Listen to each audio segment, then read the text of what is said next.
The Manson family, the aftermath, what happened to them after the trial. Susan Atkins, there's two things that most people who go to prison find behind bars: God and a new interest in the law. Susan Atkins found both. She applied for parole many times, claiming to be remorseful for the murders, claiming to be a different person. I'm not the same person that I was when I came in here.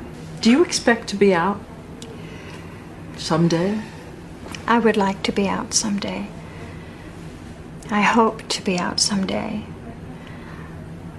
And it's amazing that I still have hope.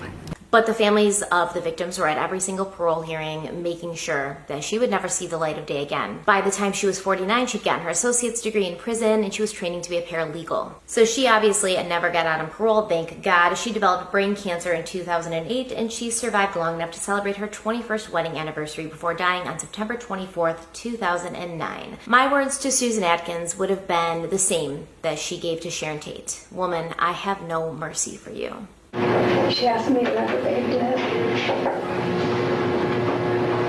What'd you say to her?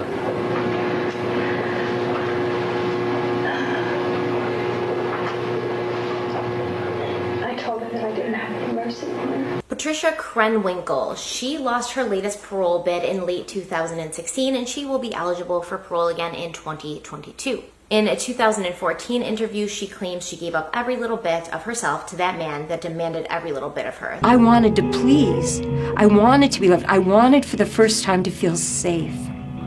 I wanted to feel like someone was going to care for me, because I hadn't felt that from anywhere else in my life. It sounds to me like she's still spouting the Manson rhetoric that parents are responsible for how badly their children turn out, so parents are to blame for everything that happens to their children in life, and at some point you have to realize you grew up, you were an adult at one point, and you did these things anyways. And I'm pretty sure it wasn't your parents who just didn't want to talk about their divorce with you who caused you to murder people. Leslie Van Houten, she has been recommended for release 3 times by the parole board, who says she's no longer a risk to society, but it's been denied by a judge each time. She's now 69 years old, and her case is currently under review. Leslie still wants to claim, of course, that she never killed anybody, but as I said in the video about Manson, there's no way to know if she stabbed Rosemary LaBianca after Rosemary was dead. And even so, what kind of person are you that you're just gonna stab the body of a dead woman that was just murdered by your friends while you stood there and let it happen? Tex Watson applied for parole in 1990. And he actually had Susan LaBarge, who is Rosemary LaBianca's daughter, on his side as an advocate for his release. Tex became a born-again Christian and an ordained minister. He started a ministry called Abounding Love Ministries. An inmate who was with Tex in prison at one time claims that Tex said the following: "When I killed those people, especially that foreign guy, Frykowski or whatever his name was, they didn't exactly stand there and do nothing. A lot of these guys in prison think they're bad, and some of them are. But when it comes to being bad in every sense of the word, I have been bad before, and I can play the role pretty good." This was after he found God, by the way. Tex Watson is a scumbag. Tex Watson should never see the light of day. Tex Watson should not be allowed to be a part of this website for Abounding Love Ministries, where it's giving advice to people on how to be a good person. Linda Kasabian, the girl who got off scot-free because she turned on the others. Linda claims that even weeks after the trial, she felt guilty, that she had gotten off too easily. She can never accept the fact that she was not punished for her involvement. Same, Linda. Same. Mary Brunner spent 6 years in prison for her part of the sporting goods store robbery that they got caught for at the end. After she was released, it is reported that she changed her name and moved to the Midwest, and nobody knows where she is anymore. Sandra Good. She was actually in prison in 1976. She was imprisoned for a conspiracy to send threatening letters through the mail. But she was paroled in 1985. Of course she was.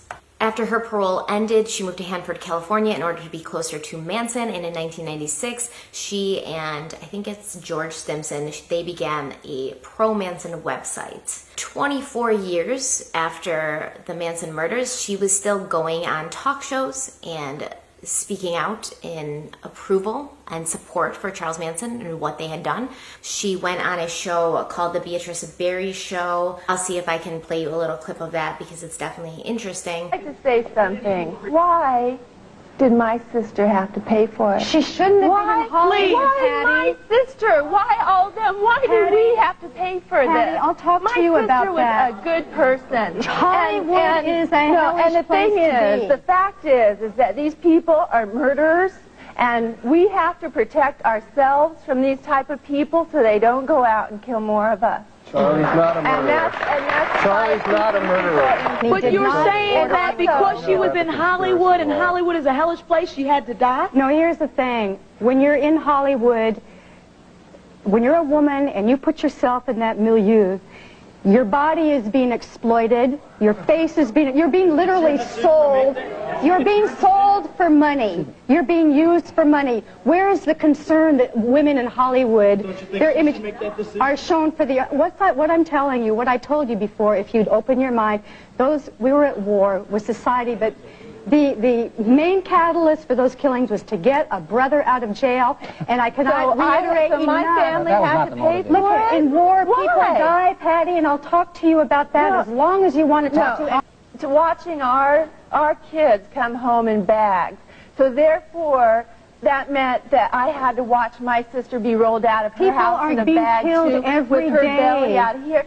So you don't kill. You get out there and you do the positive thing. The positive thing is that's helping one another. But once again, I have to ask myself, how brainwashed were these people? Because that's what they want to claim once they come forward and say they don't support it anymore. How brainwashed were these people?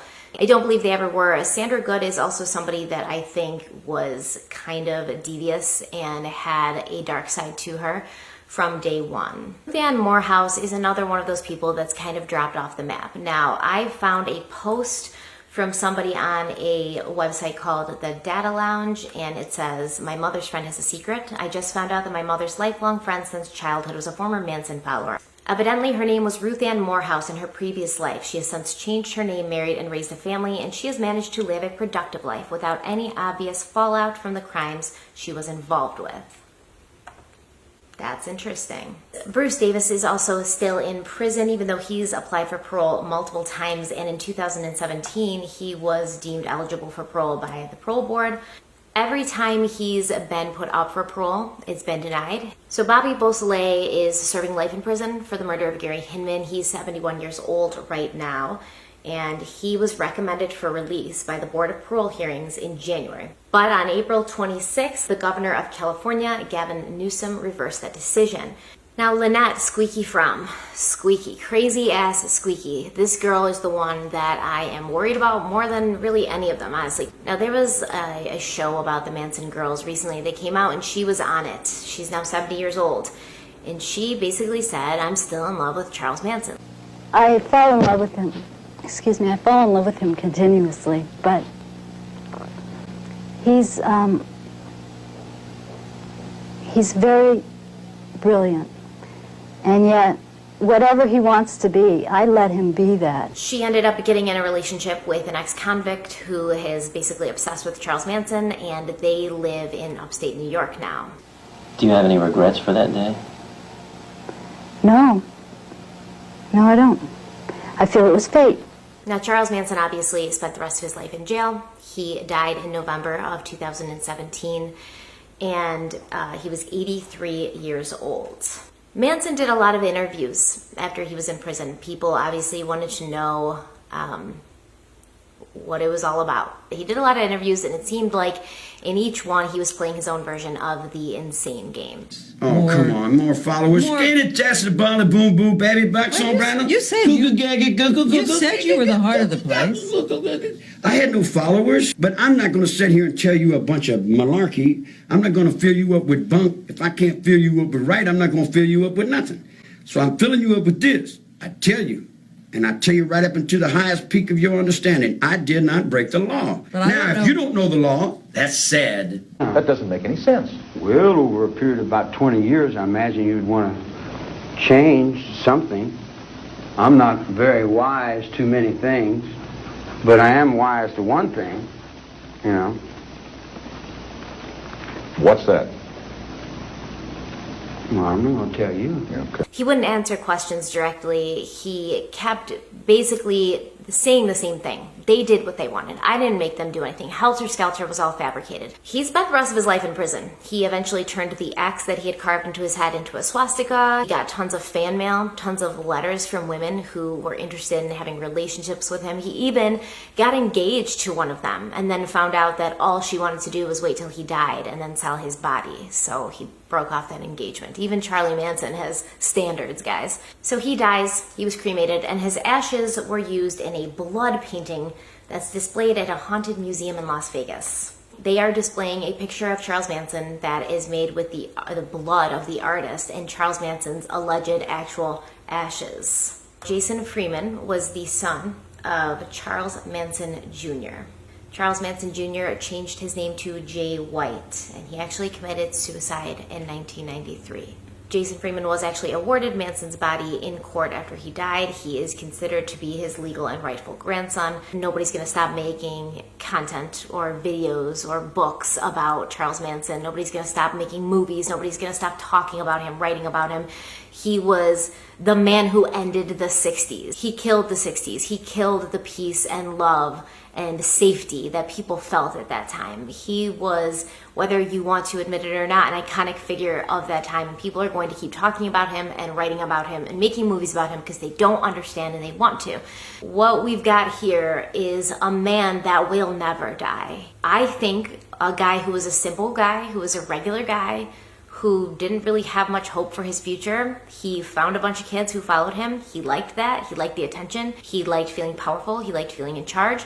And before he knew it, it had spiraled almost to a point that was out of his control. It had taken a life of its own on. He obviously controlled them and he manipulated them, but he didn't take good little girls and boys and turn them into mass murderers. He did not. I will see you guys very soon. Stay kind and stay beautiful. Bye.